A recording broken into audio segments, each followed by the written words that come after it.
Thank you so much, David. Good morning, everyone. It's a pleasure to be here.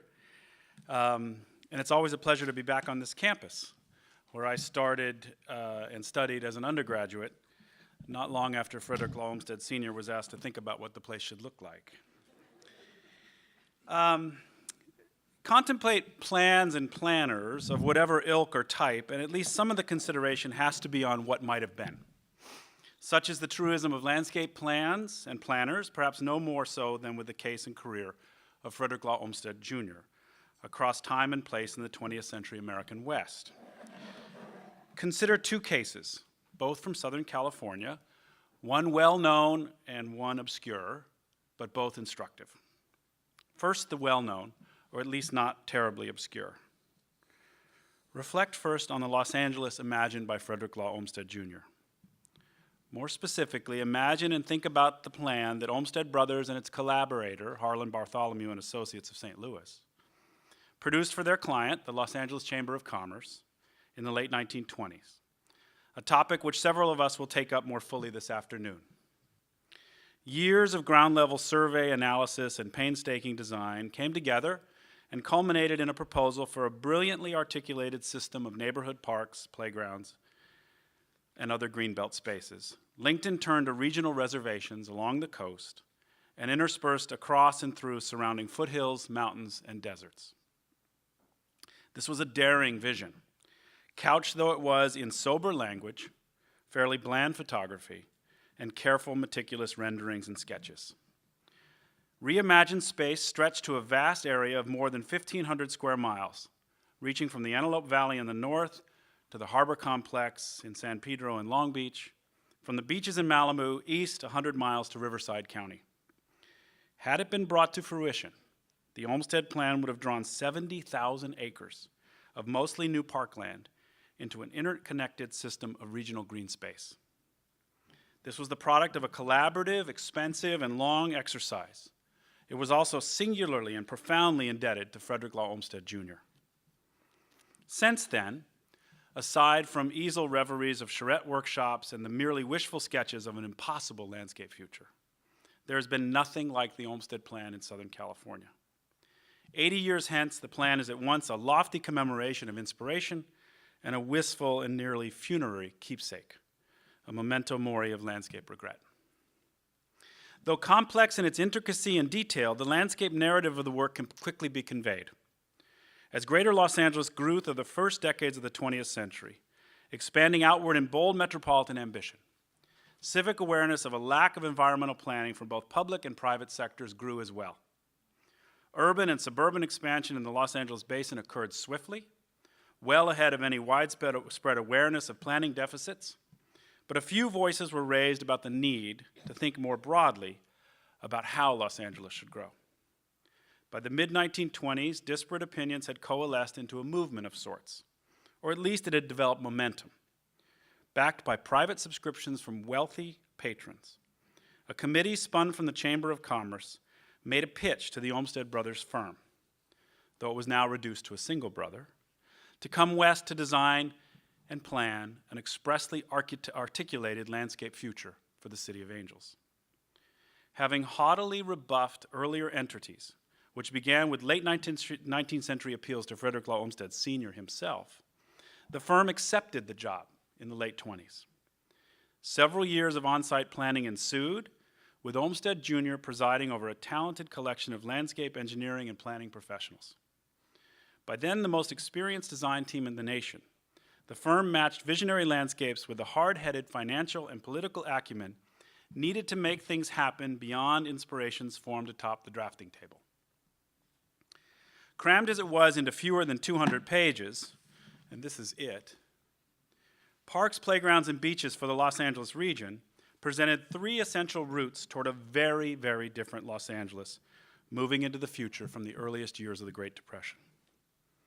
First, the plan linked open space sites and green belts in a design that could be described as laying a gigantic emerald necklace across much of Southern California. Second, Olmsted Jr. and his partners laid out the fiscal trails that would bring great sums of public, private, and bonded funds together. Third, the planners reminded their client that big plans necessitated big governance. The report sketched out a super-jurisdictional political entity that could effectively manage a comprehensive landscape vision brought to life over hundreds and hundreds of square miles. From the vantage of nearly a century later, it all looks so straightforward, even dry in its clarity and precision. Yet visionary planning is meant only for a shelf, or at best a wall, if it cannot be implemented and once executed, cared for. It was precisely that expectation of caring for in the plan that tripped it up, fatally. The downfall was swift and dramatic. The Olmsted plan was supposed to be printed in copies enough so its distribution could be far and wide and to many and disparate audiences. But the plan was printed in less than 200 copies. And thus handbook or blueprint or manual became instead instant rare book. Why? Having done so much so well, the planners made a crucial error, though it probably caught them unawares. Olmsted Jr. misread the eventual reaction of his client, though not as to the plan, its scale, or even what it would cost. As it turned out, the Chamber of Commerce, and especially its executive committee, resented the idea that a new institutional body would be created to run the greened system brought to fruition by the plan.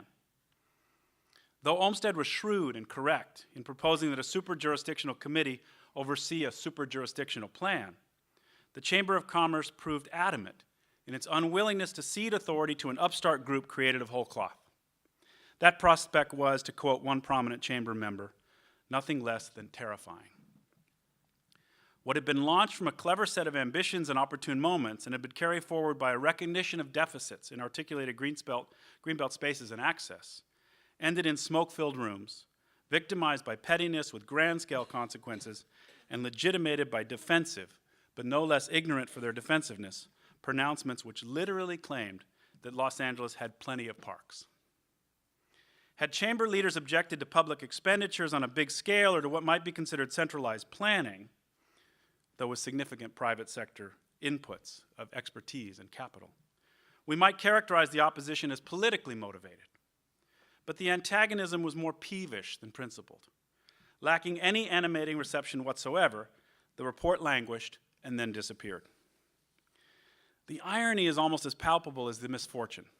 At the dawn of the Great Depression, which would usher in a period in which federal dollars and federal authority would forever alter the political and economic landscape of Southern California, the Chamber of Commerce held on to an antiquated past and an outmoded constellation and consolidation of municipal power. That stubbornness profoundly jeopardized the future, those very landscapes of monetary trails and governance, as well as, to be sure, the diverse riparian and terrestrial landscapes of greater Los Angeles. The shame of it is nearly drowned out amidst a cascade of lost opportunities. They got so much right in planning, and it pays to note in prophecy. From his late 1920s vista, Frederick Olmsted Jr. forecast the demographic expansion of Southern California down to 1950 with uncanny accuracy, despite no inkling of wartime population growth. But all that was right was met by a response so wrong. Peevish isn't even quite the right analytic. Spiteful is closer. Tired metaphors or cliches notwithstanding, this is a lost landscape. A landscape not just tinged, but saturated with regret. This pre-war era in Southern California is forever marked and demarcated by the default planning influences of land, water, electricity, and transit baron Henry Huntington. His is a profound impact, present very much unto today, and it would have changed greater Los Angeles forever had the professional and practiced planning ethos and expertise of Frederick Olmsted Jr. been allowed to mix and mingle and revise the heavy Huntington footprint on our Southern California landscape. That's case study one. Now to the obscure, which takes us also to Brookline and Southern California, to Frederick Olmsted Jr. and to Los Angeles, and to years before the great failure of 1930.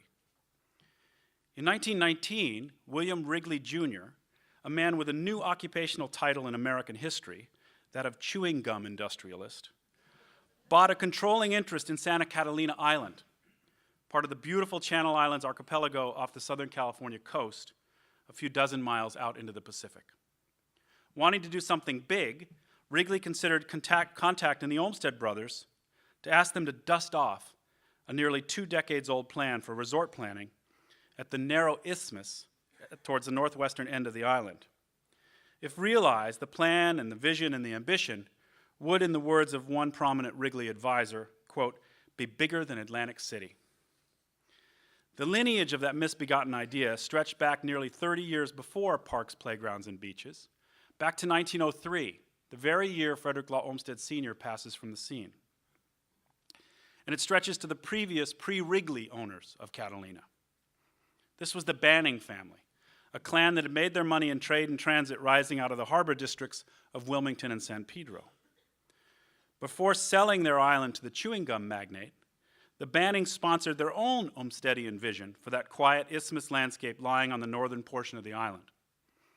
There, atop a local population numbering only in the dozens, the Bannings thought they too saw a big tourist future, if not in Atlantic City terms, at least with something far beyond island rustic. As was the fashion, they planted lots of eucalyptus trees. They laid in water and sewer systems. They envisioned hotels. Dollar figures began to be tossed around in the early years of the 20th century. The Bannings might develop the isthmus and its two harbors with a cash outlay of $1 million. That's $1,1903. The Bannings went to Brookline, and they asked if Frederick Law Olmsted Jr., John Olmsted, and the Olmsted brothers could bring their vision to fruition. Could the Olmsteds line new Catalina boulevards with trees? Could they landscape the two harbors area on either side of the thin isthmus and connect it to other Banning ideas and investments elsewhere on the island? In a somewhat surprising move, Frederick Law Olmsted Jr. sent two planners out, and by the summer of 1903, John Olmsted, FLO Jr.'s cousin and stepbrother at once, had produced an elaborate plan laid out in rich detail across dozens of pages. And he did this at the very same time he was working so elaborately and so successfully on Seattle's open spaces and parks. Recall John Olmsted's fabulous 1903 springtime congratulatory statement about Seattle's success at acquiring public parcels of land ahead of private development. As he said to the Seattleites, quote, "You have taken time by the forelock and purchased parks when the city was young." Well to the south of Seattle and out into the ocean, on tiny and so privately held Catalina, John and Frederick Law Olmsted Jr. saw a future with 3 hotels at least, one grand, one grander, one grandest, to be built. Decorative native plantings and specially crafted guardrails would fan out alongside and from new roads, roads presumably to be trafficked not by cars, but by horse-drawn vehicles. The Bannings, after all, had made part of most of their money out of stagecoach routes and carriages to begin with. A new elaborate and big seawater swimming pool will be surrounded by cottages thickly dispersed so as to make a tourist village. Other tourist amenities were to be constructed in Olmsted's plan: restaurants, other recreational sites, and distractions. Maybe this would be a little, or not so little, Atlantic City, or the roots of what would grow into something bigger over time. This 1903 vision was, after all, the very seed of the Olmsted report that William Wrigley nearly dusted off and planted in the Catalina soil and water, so to make something very big indeed around 1920. But like the Wrigley vision, the Banning Olmsted plans were shelved. A storm leveled most of the new trees, and mud caked what few roads had been laid out or were already there. The $1 million never materialized or was put to other uses off the island, and the island itself was soon sold. 2 Olmstedian moments, 2 Frederick Law Jr. Olmstedian moments. Big plans, Southern California clients, and Southern California landscapes. Neither materialized. Regret and loss envelopes the one, something different characterizes the latter. Admittedly, it's a subjective judgment, but it's a good thing Catalina Island never became, quote, America's favorite playground, as its Jersey Shore would-be counterpart is billed. A nature and scientific preserve today with tourist amenities, albeit on a small scale, Catalina Island is hardly an Atlantic City on the Pacific. It is governed and overseen today for the most part by a preservation-minded and experienced entity, the Santa Catalina Island Conservancy. And it helps make and shore up the commitment to conservation and restoration stretching across the archipelago's many channel islands. As we launch today's full consideration of the planner and the region, let me offer a few additional framing of devices or thoughts which might help animate all that we are about to learn across our day spent together. These thoughts spring from my experience in thinking about Olmsted Jr. in the Los Angeles context in particular, but also from a lesser familiarity with his and his firm's footprint in plans realized and in plans shelved across the entire American West. I offer these two case studies as background and backdrop, but also because considering them offers us all a chance to raise some questions about how we view Frederick Law Olmsted Jr. and Olmsted brothers across the wide spaces of the West. Not all their plans came to pass. Not all their plans ought to have come to pass. Some unrealized plans were missed opportunities. Some unrealized plans were opportunities actually gained. Some lost plans deserve to be dusted, and some don't. There's intricacies abundant in here, which I'll visit a little bit more in a few minutes, intricacies which historical sensitivity and historical research can help elucidate. We gathered together here this morning because Olmsted brothers, and we need to remember that John dies in 1920. He's nearly a generation older than his cousin brother, Frederick. Olmsted brothers had a lasting effect on myriad landscapes across the West, through urban and metropolitan planning, through individual park parcels, through estates and elite subdivisions, and through ideas shaping entities such as the national parks and the California State Park System. Frederick Law Olmsted Sr. remains the dominant figure in the room. We're going to hear a lot about him today, too. But the influence of the sons is nonetheless profound, and even more so if we cast that influence regionally. Olmsted brothers worked in the East, and Olmsted Sr. worked in the West, obviously right here. But the regional and the Western cast to the work of the sons is special. It's not useful to pit Olmsted brothers against Olmsted patriarch in an influence contest. It is useful to continue to study the Olmsted legacy after 1903 and to mark its exceedingly important consequences and ramifications. And we cannot but include and even feature the West in that consideration. In commemoration of all that Frederick Law Olmsted Jr. accomplished, and the same goes for his kin, we find connoisseurship. The National Association for the Olmsted Parks is at least partially thus, and I think appropriately so oriented. Connoisseurship, when it makes of Olmsted projects perfect gems and jewels, could lean a bit towards encapsulating landscapes in the context only of their origin. And that can lead to holding these places fast in time and a forgetfulness of the sheer temporal genius of someone like Frederick Law Olmsted Jr. I'm still amazed at his projections for Los Angeles' growth at just the moment when growth stalled because of the Depression. And as a Coloradan who yet spends a fair amount of time in the Colorado Rockies, I'm struck by the Olmstedian evergreen buffer system at the western rising end of Denver. It's a bit of a weird landscape in some ways, mostly because of the presence of a seemingly confused small bison herd amidst the pine cones and the conifers. But it's a remarkable preserve, too. An articulated landscape of mountain parks and spaces guiding people into the Rockies from the Denver flatlands and banding a big area as free from Denver's encroachment. Connoisseurship is obviously a good impulse for preservation, but we want to allow the temporal dimensions to have some room here.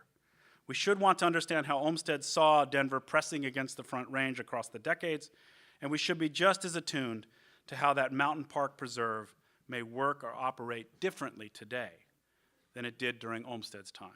In other words, connoisseurship shouldn't result in bottling Olmsted landscapes up as untouchable, and it runs aground a bit, I think, when context is lost, or when we neglect to examine just why plans succeeded or failed, or when we assume a failed Olmsted plan, think Catalina, was by definition an event to be categorized as loss.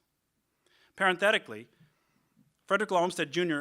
hardly ever lingered on failures or obstacles. There was too much work to do, too much west and elsewhere, and he comes through the historic record as ever the realist. Clients balked, money didn't come through, or money ran out, circumstances changed, Olmsted moved on to the next project.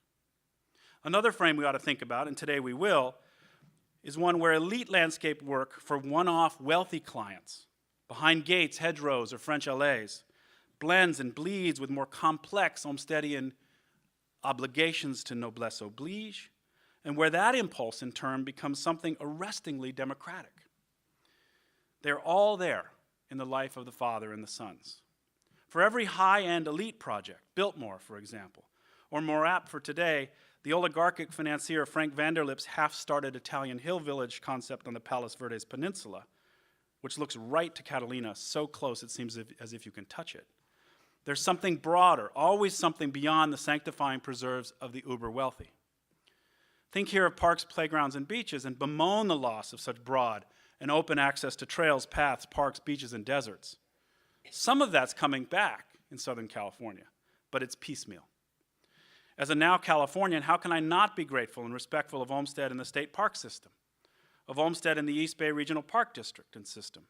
Every bit as ambitious as parks, playgrounds, and beaches in Southern California, and a success story, coming on the very heels of the killed-off reimagining of most of Southern California.